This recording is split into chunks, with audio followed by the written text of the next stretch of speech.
IT businesses in Sacramento, California. From somewhere deep in the cloud and the corners of the earth, this is the Killing It Podcast, with a focus on helping you make sense and dollars of all things IT. With your hosts, Dave Sobel, Ryan Morris, and Karl Palachuk. Welcome, everybody, to episode 206 of the Killing It Podcast. Are you impressed that I remembered how to introduce this podcast? We even take breaks and we still have the rhythm. Like we come right back in, we pregame for 20 minutes and warm ourselves up. It's all the same. Welcome back. You know how they say it takes 30 days to create a habit? It takes 206 episodes to make it completely impossible to forget how to do that. Well, I did freak out because I was like, okay, wait, I'm the one who starts, right? You are the one that starts. But I ask a question, and we're gonna have a quick rapid fire. You're forced to pick a 2024 trend that isn't AI. What's now most important? Sadly, for 2024, I'm going to say it's money probably related to private equity. We'll get back to that later. He's previewing topic 3. Ryan, what's yours?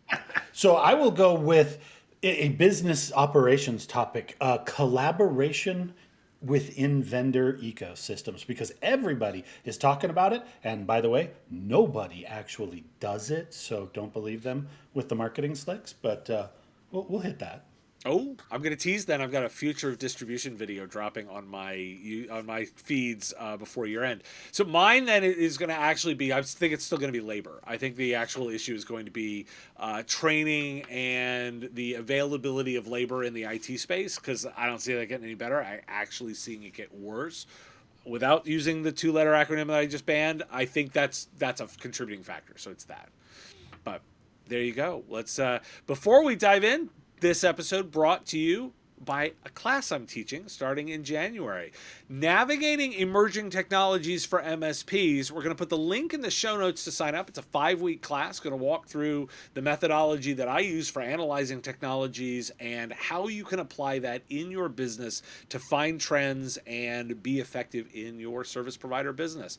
Join me. It's going to be a lot of fun. First time I've ever taught a class in this format, so it'll be great fun. It's original stuff. I've never done this before, so welcome aboard for the educational process. I'm expecting it to be a lot of fun and very educational. I'm going to dive us in with topic number 1, guys. It is a year plus since ChatGPT was unleashed on the world, and it's worth revisiting kind of now that we've been at this for a year. Like, what do you see the big impact and what has it changed in the way you're seeing services operations run? I will say a couple things. First of all, happy birthday, ChatGPT. You're one. Well done. Yeah, you're one. You did it. But second thing is, I'm really impressed with how much people have embraced it first, and sometimes embraced it more than their bosses want them to, more than the media thinks they should, so forth and so on. But it's rare to have a new technology that people love out the gate. Right? And so far, I haven't seen it used in pornography at all. So it may be the first technology to not be driven by how it helps the porn. Oh, Karl, it's out. This is a family friendly show, but let's just observe. By the way, as a quick aside, there's a lot of framework problems around it because some significant deepfake problems there. Student harassment happening with around that. Sex bots, AI bots for that. There's a whole set of use cases and market going on over there. It's been, it is yet another one. But what I think is interesting about it is that it's paralleling where oftentimes we see that industry, the adult industry lead, particularly we saw it in video. We've seen it in some of the interactive features. It was driving it ahead. It feels like it's kind of concurrent with what we're seeing in the major marketplace. So I think that's notable. And I will observe that I think, so to Karl's point, and Dave, I think you might have been the one who said this a while back in one of our episodes, that it's a technology that we will say is from the masses, not from the professionals, right? Where the tool is not brought to you by your friends in the IT department and then they train you on how and why to use this thing. It's humans that go out in the wild and they find it and they like it and they create with it and they bring it to work and they say, hey, is this reasonable? I'll say there are two fundamental observations that I have a year into this process. Number one is that while the technology absolutely hallucinates, it sounds more believable now than it did, right? Like you and I, a year ago, when we would open that thing up and it would ask it a question and it would tell you a lie, you would go, that's instantly a lie. I can absolutely tell that that's not true. It's getting better. And it's partly grammar, it's partly style and the way that it writes. But that's something I think we still need to be paying attention to. My second observation is it was deliriously naive or intentionally misleading for anyone in the AI space to ever have characterized this as a not-for-profit for the benefit of all mankind. Bullshit. That was always going to be a commercialized entity, and we all just saw the human resources issues that were going on with the folks over at the board at OpenAI. It was always going to be a commercial entity, and that, I think, is the proper way to think of it. Not how do we make this good for mankind, but how do we control the commercial impulse of this technology. What I've been most interested in is to watch everything flow. Like everything is happening, like we've got the regulation element of this, we've got business frameworks going around that, we've got ethical considerations.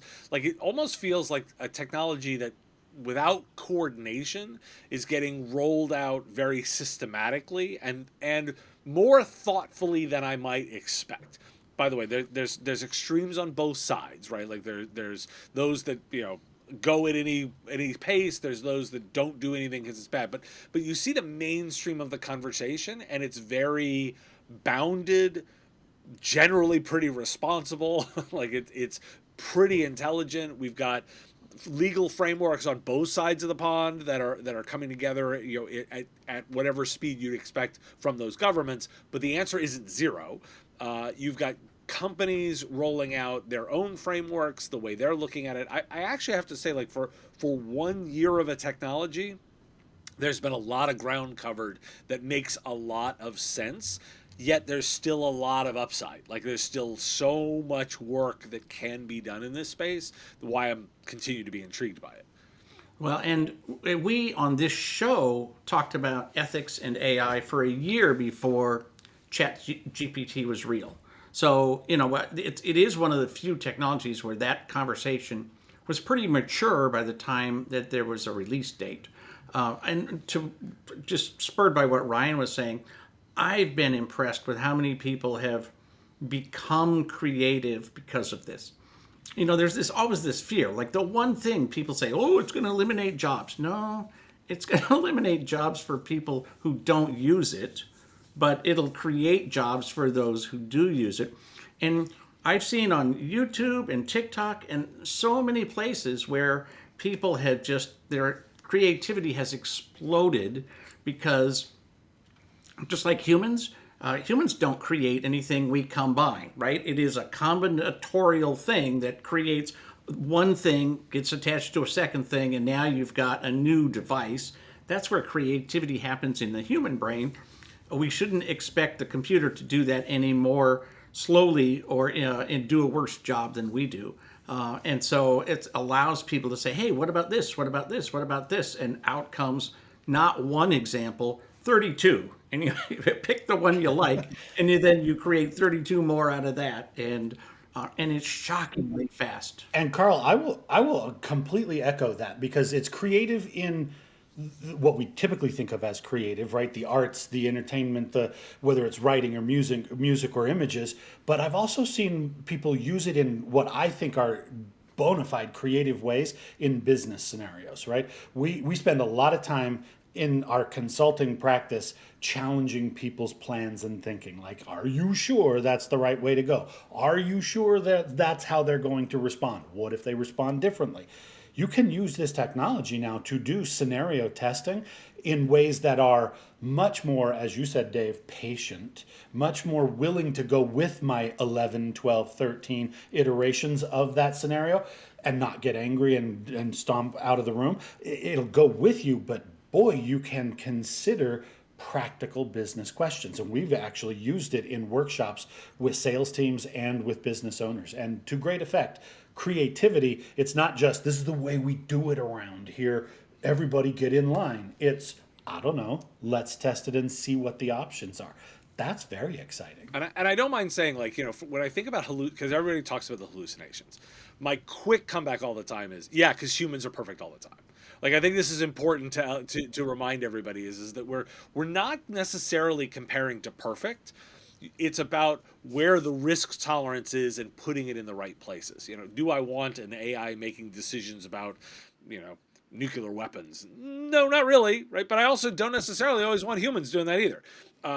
The areas where understanding, you're not putting it in a place where every mistake will be critically important, and where you're talking about, Ryan, where, like, there are bad ideas in a brainstorm, right? I don't mind saying, everybody say there's no bad ideas. There are bad ideas, but that's okay. You want a creative space that allows for that. And you can view hallucinations the same thing. You need to understand that it's not the same tool as search. It's different. Well, and we will develop new ways of brainstorming where we say, okay, have we gotten off track? Great. Push the reset button, and AI, ChatGPT, will reset its brain much more thoroughly than you will, right? Because we'll remember, we were just talking about this and you said that. Like, no, stop. We said reset. So it'll be a new way of thinking, which is good. Maybe humans will actually begin to evolve. All right. Second story is robots. The two things we love most here are AI and robots. So we're linking to an article about the absolute explosion of robots that you're about to see. There's going to be a new factory in Oregon to mass produce humanoid robots, meaning they're bipedal, and they, not necessarily that they look like people, but they walk around like people.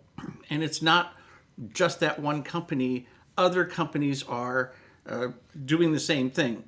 You've probably all seen the Boston Dynamics dog that walks like a dog and can, dance and flip backwards and all that kind of stuff.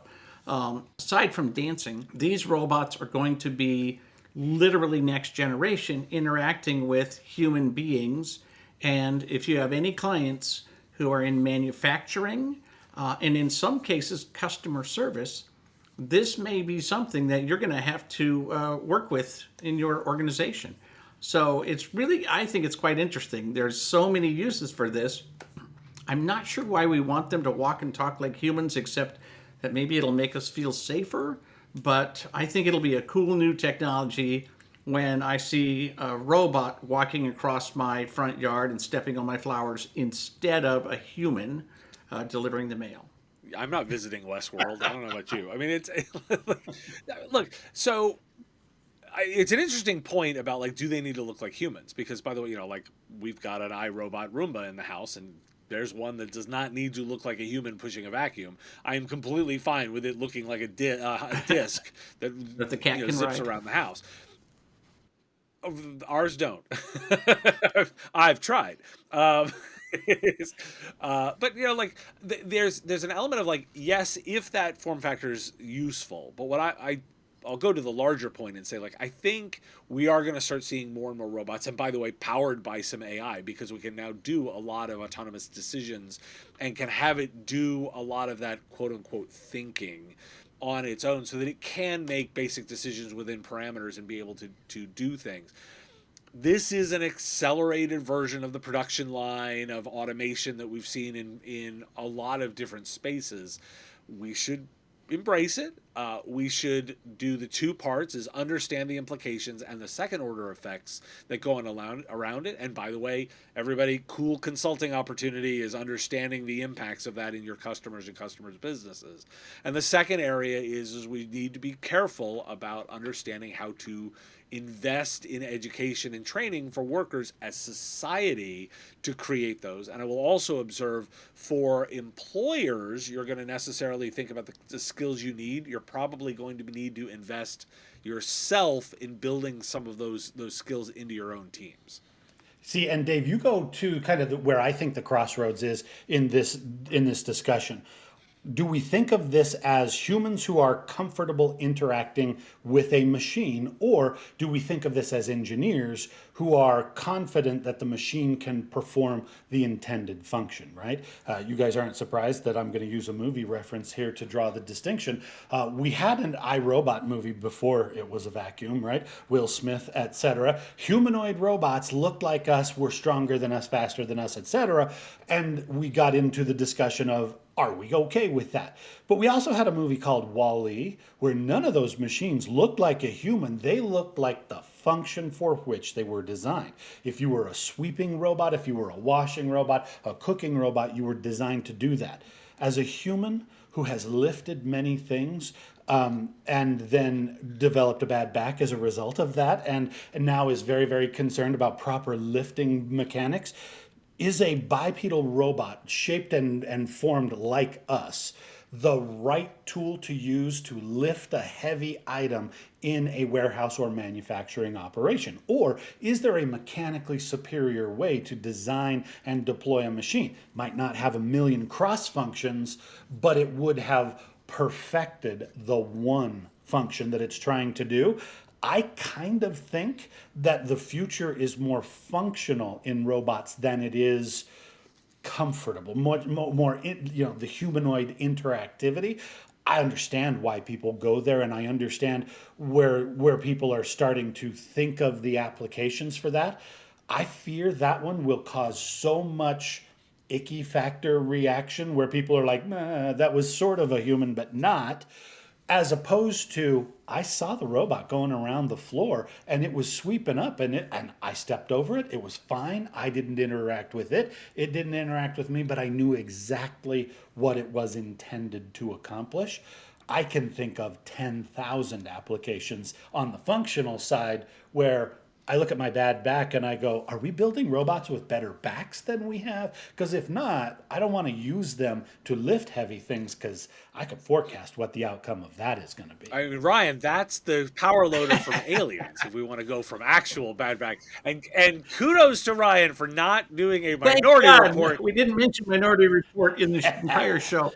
So on the warehouse, I do have to So say, many movies. Amazon is actually interested in this in part because they put in so many robots and they can do so much. And then there's a point at which they have to have a human.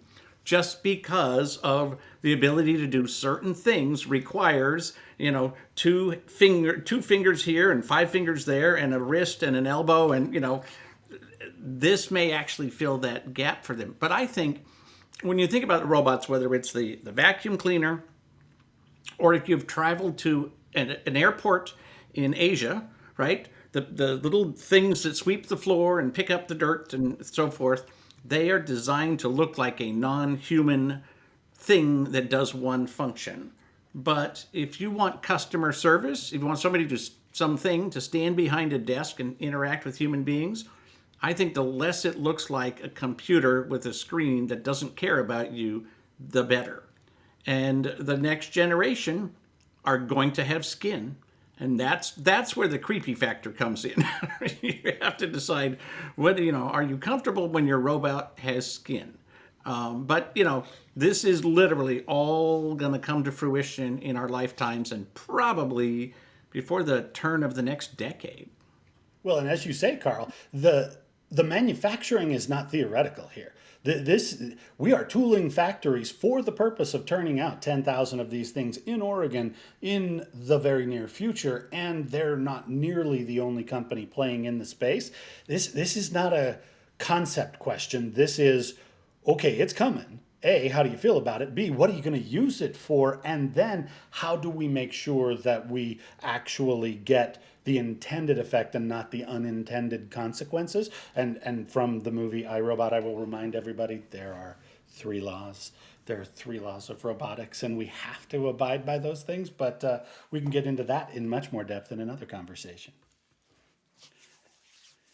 All right, let's dive into topic number 3, sirs. We're going to talk about the future of money in investing in business, specifically in the technology industry, right? If you think of the context of venture capital and private equity, there has been a way that it interacted with startups, scale ups, and mass market invention of new technologies over the past 10, maybe 20 years. We're seeing that it's changing now. As interest rates go up, as money factors get changed significantly, we are now being faced with the question of, could we ever rationalize investing in a company like, for example, Uber, that at the time when it was founded, it had no revenue, it had no profit, it scaled up, it didn't make profit forever and ever, and it was sustained by venture capitalists who were very patient and willing to say, when it's $1 trillion, then I'll collect my money from it. Are PE and VC players going to be patient like that? Or are they going to expect that while we are inventing the future, we also run the business like grown-ups and generate actual profit from operations? Money investors in the technology industry. Guys, what do you think the future looks I will say you have to make a distinction between venture capitalists who basically buy businesses or build businesses to succeed and private equity who want to, they've got a whole different model, right? They've got a bunch of money. They collect money when they get, let's say, $1 billion. They buy up a bunch of companies and then they try to make changes within them to maximize payouts. But now they've got $1 billion worth of something that they can take to a bank and take loans out of $2 to $4 billion. And now they can go do whatever the hell they want. But a lot of that money is used to pay back the investors who were promised 20, 40, 50%. And I just think, that game is so short-lived. Like, people get in and they say, I will be here for 4 years and I will be gone and I need to double my money in that time.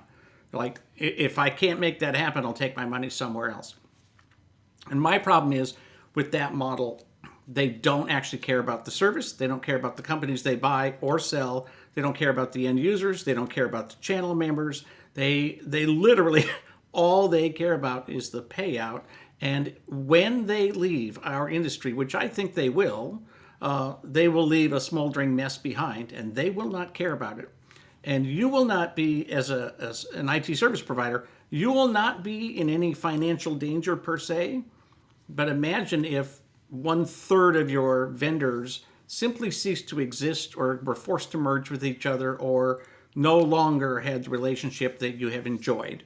I don't think it's good news for us, and it doesn't have to end that way. But right now, looking at other industries, that's the most likely scenario that we're looking at. So, for me, private equity has become one of those areas where I'm enjoying exploring the theses behind each one, and I've come to sort of recognize they are not all the same, and they are very different. And so for example, Karl, you described, we all talk about the PE playbook, right? That's one particular kind that invests one particular sets of funds, one particular mantra, one particular style. I don't like it. Freely admit I don't like that. Would encourage people to listen to my interview with Brendan Ballou from the DOJ, who's written a book on the topic and also doesn't like it too, and has lots of good reasons why. And that's true in a lot of software vendors. They've done, but some of the services private equity look a little different, and they have that style and several others, right? And what's interesting about PE is because they come in so many flavors, they are also figuring out new, interesting, creative ways to extend their lifespan. So, for example, they are creating new funds that can buy things from the old funds and allow people to leave, to move around. Like, they're good at Excel, everybody. Like, they're good at moving things around. So understand that not all are created equal. Karl, I think you're right. I think that there will be some software vendors that change aggressively. I think there will be some services organizations that do. I will be interested to see the competitive factors that come out of that, because every time you describe like service provider is going down, that's always an opportunity for a new provider to be different and leverage in some new way. So I like a competitive space. I distinctly will point out that there is private equity I do not think is doing right by anyone other than the shareholders and investors, and I think that's bad for the industry. I'm not convinced it's like Armageddon on everybody, but I do think there will be smoking cratering holes for certain Step spots in the carefully. industry. See, and I exactly step carefully. My question always is, what is the expertise the money brings to the business? If you are bringing investment, are you simply going to be a silent investor, allow the people who are running it to do more, bigger, faster, because now they have money? Are you going to be a noisy investor and you are going to get involved and change operations because you bring operating expertise within the scope of that specific business? Or do you bring money expertise absent any of the operating expertise, and your value is simply, I brought money and my job is increase revenue, decrease cost with zero emotion attached to it so that I can take more money out of this thing? If you bring expertise in my field, and I've seen a number of these that have been very successful, people who have been successful in our industry because they were very, very smart and capable at what they were doing, and as a result, accumulated a big old bucket of money, and then are turning around to invest that in ways that can extend or multiply their intelligence. I think that can work very effectively, right? Like, let's bring the brains of the smart slash wealthy people who did this very, very well, and the rest of us could probably benefit from that. When you get outside of that expertise and the money comes from sources that do not know the difference between a channel and a TV channel, that's a problem, and that's going to undermine the essential mission and value prop of the technology that they're getting into. The problem here is it's so lucrative, or as you pointed out, Karl, it has been up until recently so very lucrative to get in. We've attracted investors into the technology space in general and into the channel in specific who do not know their behinds from a hole in the ground when it comes to the technology, the delivery model, the operating model, the value added channel model. They don't understand any of that stuff. And so they just go, that line item looks really expensive. Let's slash it and see what happens. That's very dangerous, but they made a lot of money because money was just multiplying. Now that the rates of return are down, now that the cost of money is significantly higher, I think grown-ups will take fewer just wild ass guesses into, like, let's put $1 million here and see what happens. I think they will be, for their own safety and sanity, they will be required to test the business proposition, and if they don't understand it, hopefully they will steer clear. Like, there's no guarantees there, but I just feel like the pain is going to be significantly higher for being stupid with your investments. I like the pain being high There when you you're go. stupid. That's a good thing. Well, like, there's a certain degree of, like, I mean, I think we're also speculating a little bit that, like, rates are not necessarily going to reduce to the levels that they were before. That we may look back and say that period of time was an Right. aberration. Free money was a period of time, and that's not the norm. There should be some rules of the road that create that ability for, you can't just do anything because you can't take unlimited risk.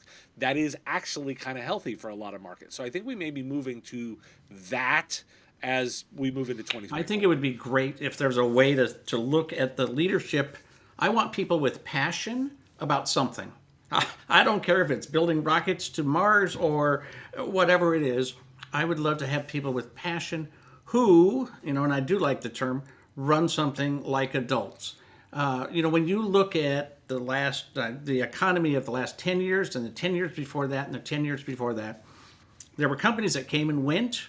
40% or more or less of the Fortune 500 disappears every 20 years. But there's also companies that they went through the last 3 recessions and they'll go through the next 3. The likes of Microsoft, Apple, Intel, HP, Dell. They lead the market by building a long-term business that has no intention of getting out. And if part of your strategy is in 2 years, 3 years, 6 years, I'm out, you have a very different view of what the world looks like and what the future looks like. And the question is, how do we find out? Like, before I go pick a new vendor for this tool, how do I know whether they have any intention of being around in 3 years before I sign a contract? Well, believe me, Karl, directly in that conversation, we've been doing a lot of work in channel development, partner engagement, partner recruiting and ramping, right? Like we've been spending a lot of time in that conversation recently, and partners I've been very happily surprised at how many of them ask the question specifically, where does your funding come from? Who are the people that are backing the venture? What is the business model for this thing and what's your exit strategy? The first time they ask that of a new vendor, the vendor gets a little bit like, well, I never, how dare you? I think it's a perfectly appropriate question, and the fact that people are asking it, that is acting like an adult. We have seen this movie, to use Ryan's movie references. All right, very good. Well, thank you all for being here. We're happy to be doing this, and our goal is now to try to do these quarterly. No promises, but there's 3 of us, and we'll hold each other accountable. So we like showing up and riffing with one another. and It is good fun. So with that, we wish you a great end of year and a great new year, and we will see you in 2024. This has been episode 206 of the Killing It podcast. Thanks for tuning in to the Killing It podcast. Please share with your friends and tell everyone to subscribe on iTunes, Stitcher, and all the podcast places. Join us next week and help us keep killing it in the technology business.